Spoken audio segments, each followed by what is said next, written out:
This video is not true and it's for entertainment purposes only. I'm standing at Quitman Baptist Church right here in Quitman, Arkansas today on Friday. What is it? May the 3rd. Beautiful day out here, guys. Beautiful day. See the traffic? There's Quitman Library. It's new. Quitman Feed Store. I want y'all to research Troppergate and the name Larry Patterson.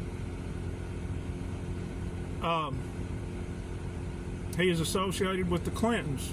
You'll have to do your research from there.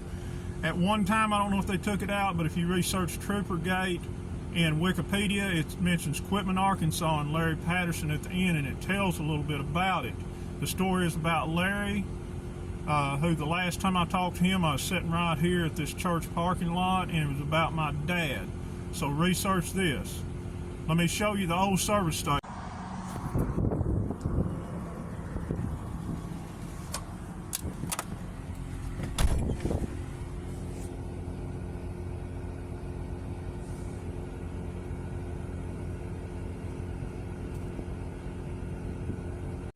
Sorry about that, guys. You got a picture of my nasty leg. I don't want to start the tape over, and I don't know how to edit.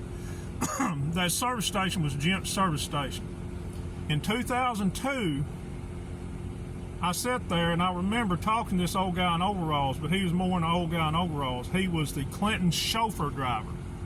I remember looking at the clock because I was running late for something, and I remember it's 9:45 a.m. It was in September. I'm wanting to say is the first week of September. And he told me some things I can't mention. You have to do your research. Told me some detailed things, stuff that's going to happen in the future, and they did. But Larry was a former state trooper associated with them. Well, see, at that service station, my dad liked to drink. My dad liked to drink. This happened at the service station. And he was addicted to Secret 7. And it was a shame. The guy passed away early at 62 years old. And because of that, and a broken heart and depression and everything else like a lot of people get, I've been through that. And he was warned by Larry and the county police, don't be doing that while driving.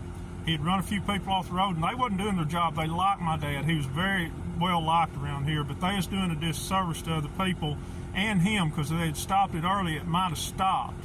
And he run a few people off the road. It could have got all of us in trouble, my whole family, because of a lawsuit. But they let it go on. Well, one day, Daddy just proved that he ain't gonna be told what to do, and he come down here in that way.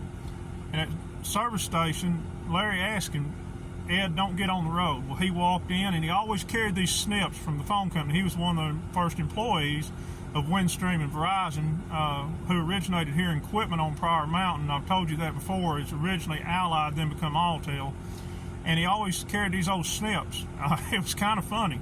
Well, what he done is, he said, "I'm going to get in anyway." And Larry said, "Man, don't do it." And he said, "I'll take you home." Dad wouldn't do it. He got up and went up 225 to our house, and Larry stopped him in between the Beaver Creek and the Cadron Creek on the two bridges on Highway 25. Well, when he did, he got out and he pulled the snips on Larry, and Larry had to apprehend him, put him in cuffs, and take him to jail. And I got a call from my mama, I walked in the house, she said, "You're going to bail that man out of jail." I had it, so I had to go bail him out of jail. Well, Daddy's driver's license was taken away permanently. It's the last time he ever drove, and he just fell off into depression. It was a short time. He passed away after that. Well, before he passed away, Larry called me over here.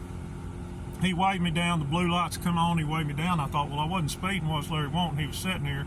He come in, and that man bawled like a baby. I couldn't even hardly understand him. And it makes,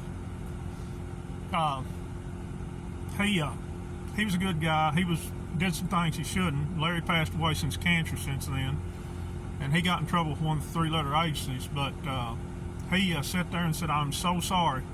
He said, "I know it hurt your dad, but I had to." I said, "Larry, man, you don't have to say you're sorry. You should have done it before then. It might have helped Dad, and it sure, what would have happened if somebody had really been hurt?" And I said, "I have no ill will," but that man cried like a baby. And every time I go by here, I think of him and my dad. So It's sad, but everything's coming into a new world, and everything's going to be right. But everything I tell y'all, most of it, at least about my life, can be backed up. When I tell you I can't confirm something, I'll be honest with you and tell you I can't confirm it. This happens.